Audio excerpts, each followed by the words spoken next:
Donc, en effet, comme cela a été souligné, donc la lutte contre le trafic de stupéfiants est une priorité au niveau national, mais plus particulièrement au niveau de la Réunion, étant donné que nous constatons, et nous ne sommes pas les seuls, donc une explosion du nombre de saisies de produits stupéfiants, mais aussi une explosion du nombre de personnes transportant de la drogue, appelées les mules, donc de leur interception donc à la descente de l'avion, et nous constatons également une forte augmentation des envois de colis postaux.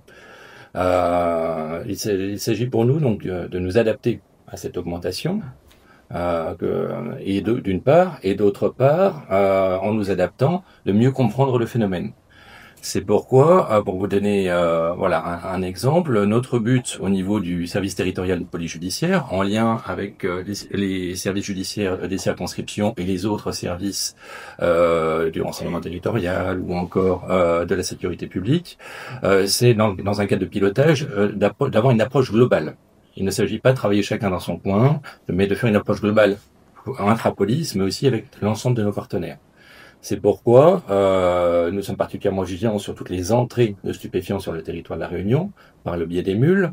Donc nous en avons eu 22 en 2023, 31 en 2024, et là nous en sommes déjà à 40. Et l'année n'est pas encore terminée. Sur les produits saisis, il faut savoir que nous avons tout type de produits qui sont saisis, à l'exception notable de l'héroïne.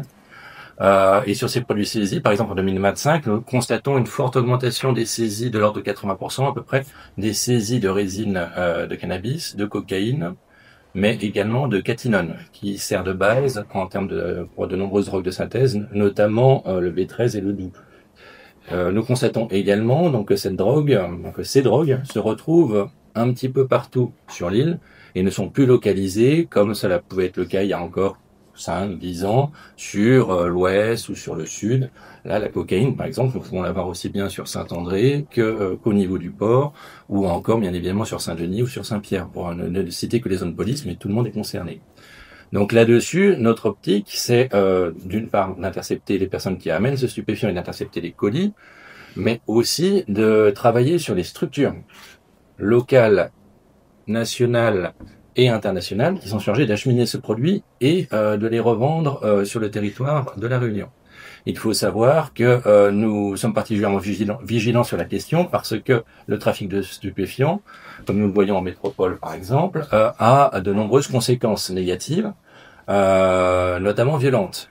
C'est pour ça que depuis quelques années, nous constatons les premiers vols à main armée sur fond de trafic de stupéfiants, les premiers enlèvements séquestrations sur fond de trafic de stupéfiants là également, mais également des phénomènes d'extorsion, donc toujours sur le même fond, ou encore nous avons eu 1 ou 2 cas d'homicide en lien, direct ou indirect, avec le trafic de stupéfiants.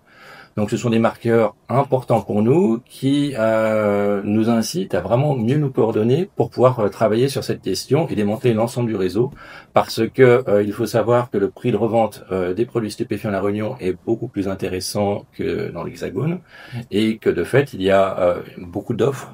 Il y a beaucoup de demandes et l'offre, pour l'instant, il n'y a pas encore véritablement de guerre de territoire pour justement revendiquer telle ou telle exclusivité ou tel monopole sur la revente de cocaïne, par exemple, ou sur la revente de résine de cannabis.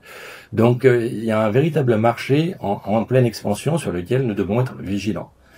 C'est pourquoi cette affaire un petit peu hors norme qui se déroule donc sur la Plastique Carré est une affaire de point de deal.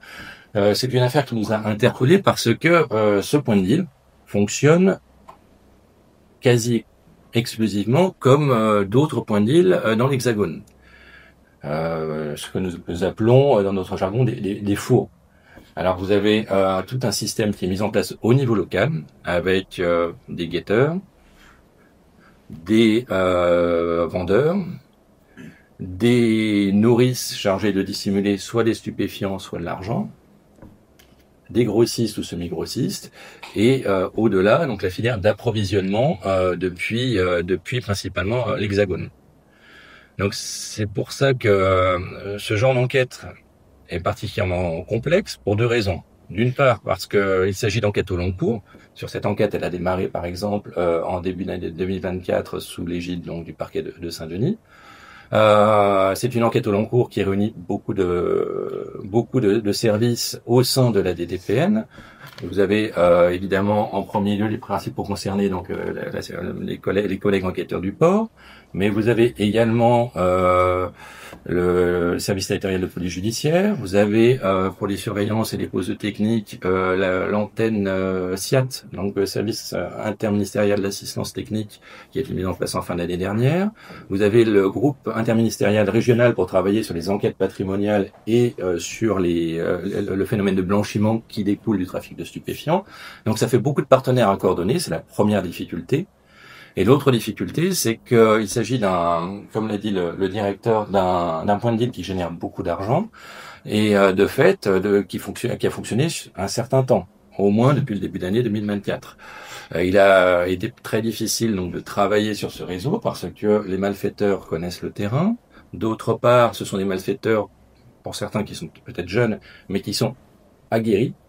À savoir, ils communiquent sur des réseaux cryptés ou des réseaux sociaux.